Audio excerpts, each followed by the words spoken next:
Welcome back दोस्तों, आप लोग का अपने चैनल अपने क्लासरूम में। जैसे कि मैंने आप लोग को प्रॉमिस किया था कि सारे जो इंपॉर्टेंट कंटेंट से बताने के बाद मैं सबका डेफिनेशन आपको दे दूंगा। ये रहा पूरा डेफिनेशन अपना, यहां से आप ये डेफिनेशन लिख के रख सकते हो। आपको जो वन सेंटेंस के लिए क्वेश्चंस होते हैं वो यहाँ पे अवेलेबल रहेंगे, वो वन सेंटेंस के लिए आप यहां से लिख सकते हो। सेकेंड थिंग, अगर आपको वहां नहीं समझा होगा तो यहाँ पे थोड़ा बहुत क्लियर कर सकते हो। देखते हैं कि इसमें से हमने कौन कौन सी चीजें कवर कर लिया, कौन सा अभी तक कवर नहीं किया है। जो कवर नहीं किया रहेगा वो आज हम लोग कवर कर लेंगे। ये आज का लेक्चर खत्म होने के बाद समझ लो कि आपका chapter number 1 complete, chapter number 1 11 standard का कंप्लीट। खाली कुछ चीजें बचेगा, जो आपका अकाउंटिंग प्रिंसिपल एंड पॉलिसीज है वो खाली बचेगा। उसका भी पॉसिबल हुआ तो वीडियो बना के मैं दे दूंगा, बट इतनी चीजें आपको तो एटलीस्ट आना ही चाहिए। ये जितने भी आपको यहाँ पे डेफिनेशंस दिख रहे आज, इन सभी के सिंगल इंडिविजुअल्स वीडियो बना के मैंने डाले हुए हैं। प्लेलिस्ट में जाके चेक कर लीजिएगा, आप 11th का प्लेलिस्ट में, वहां आपको सारे मिल जाएंगे। ठीक है, ओके। देखो, सबसे पहले ट्रांजैक्शन से हमने एग्जांपल के थ्रू समझा था। अगर कोई एक्सचेंज होता है बिटवीन 2 और मोर पर्सन्स गुड्स एंड मनी में, तो वो ट्रांजैक्शन कहलाएगा। गुड्स का मतलब क्या देखा था, बिजनेसमैन जिस चीज में डील करता है उस चीज को हम गुड्स बोलते हैं। जैसे कि एग्जांपल यहां पे दिया है, कोई केमिस्ट वाला है, मतलब जो मेडिसिन सेल करता है, उस मेडिसिन सेलर का गुड्स क्या रहेगा, मेडिसिन रहेगा। अगर कोई पर्सन वेजिटेबल सेल करता है, कोई वेजिटेबल वेंडर है, तो उस वेजिटेबल वेंडर के लिए गुड्स क्या रहेगा, उसके वेजिटेबल्स रहेंगे। ठीक है। कैपिटल क्या होता है, कोई भी एक पर्सन अपने बिजनेस में पैसा इन्वेस्ट करता है तो उसको बोलते हैं कैपिटल। कैपिटल अपना एक तरह का लायबिलिटी होता है। क्यों होता है मैंने एक्सप्लेन किया हुआ है, कैपिटल में जाके देख लीजिएगा। फिर ड्राइंग्स, ड्राइंग अपना 10th स्टैंडर्ड तक अलग चीज था। ऐसा कार्टून बनाते थे हम लोग, ऐसा कार्टून बनाते, तो वो ड्राइंग्स था। बट ये ड्राइंग से अपना वो ड्राइंग था, ये ड्राइंग से।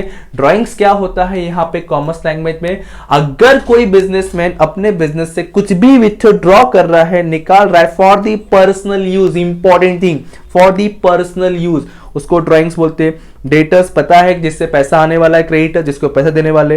Bad debts just previous video मैंने शायद से बताया रहेगा, जिस डेटर से पैसा नहीं मिलता उसको बोलते हैं बैड डेट्स। ट्रेड डिस्काउंट, क्या डिस्काउंट, मैंने एक ड्रेस का एग्जांपल दिया था। अकाउंटिंग में बताया था मैंने क्यों, देखो tax as per the tax purpose, मैंने ये भी एक्सप्लेन किया हुआ है। सॉल्वेंट इंसॉल्वेंट याद है, अमीर गरीब भिखारी वाला। गुडविल, गुडविल मैंने एक्सप्लेन नहीं किया है। गुडविल क्या होता है, सिंपल सा किसी भी बिजनेस का रेपुटेशन। अगर मैं क्वेश्चन पूछता हूं, बताओ आपके माइंड में सबसे बेस्ट कार कौन सा है, तो आप बोलोगे सर मर्सिडीज, बरोबर, या फिर BMW, ठीक है, फरारी। तो ये नाम क्यों है, क्योंकि उन्होंने वो रेपुटेशन क्रिएट किया हुआ है मार्केट में, वो गुडविल क्रिएट किया हुआ है। तो गुडविल इनसेट सिंपल सा reputation of business, it's a intangible asset. Goodwill दिखता नहीं, हमसे बोलते अरे हाँ वो भाई वो बहुत बड़ा इंसान है, अरे वो कितना मस्त कंपनी है, अरे एप्पल प्रोडक्ट कितने बेस्ट है, बट कहीं दिखता है रेपुटेशन, नहीं दिखता। It's a intangible thing. Express का हम लोग मनी में करते हैं। असेट्स बताया हुआ है, फिक्स, करंट। कंटीजेंट क्या होता है, देखो कंटीजेंट लायबिलिटी को हम एक्चुअल लायबिलिटी नहीं बोल सकते, इसको deemed to be liability treat किया जाता है, मतलब माना जाता है कि लायबिलिटी हो सकता है। It's depend on future event, future के ऊपर डिपेंड करता है। ये लायबिलिटी बन भी सकती है और नहीं भी बन सकती है। यहां पे कुछ एग्जांपल दिया है, छोटा सा एग्जांपल अगर देना चाहूं, मान लो कि कोई एम्प्लॉय ने हमारे ऊपर केस कर दिया, हम कौन है, बिजनेस है, कोई एम्प्लॉय ने हमारे ऊपर केस कर दिया है और कंपेंसेशन वो 10 लाख रुपीस मांग रहा है। ठीक है, अब अकाउंटिंग ईयर खत्म होने आ गया। सिंपल सा कौन से बता रहा, चांस समझना एग्जांपल, हमारे किसी इंप्लॉय ने हमारे बिजनेस के ऊपर केस कर दिया है, 10 लाख रुपीस कंपेंसेशन मांग रहे, वो कुछ भी केस हो जाने दो, हमें एग्जांपल समझना है। तो 10 लाख रुपीस पे करना है, बट मैं रेडी नहीं हूं पे करने के लिए। अब कोर्ट में केस चल रहा है और अकाउंटिंग ईयर खत्म होने आ गया, 31 मार्च आ गया। अब बताओ क्या वो मेरे लायबिलिटी है क्या, सर डिसाइड नहीं हुआ है। अगर कोर्ट में बिजनेस कैश केस हार गया तो पे करना पड़ेगा, मतलब लायबिलिटी बन जाएगा। और अगर कोर्ट में केस हम जीत गए, एज अ बिजनेस हम जीत गए, तो वो लायबिलिटी ना लायबिलिटी है ना असेट्स है।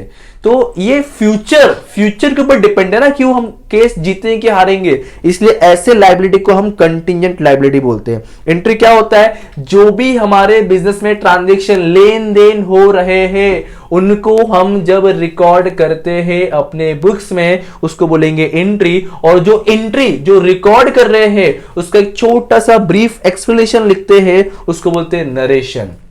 ये चीजें हम आने वाले चैप्टर नंबर 3 में देखेंगे जर्नल एंट्रीज में, डोंट वरी। बट मैं आपको टाइम दे रहा हूं, इसका स्क्रीनशॉट लो, इसको प्रॉपर ढंग से अपने नोटबुक में लिख के रखो।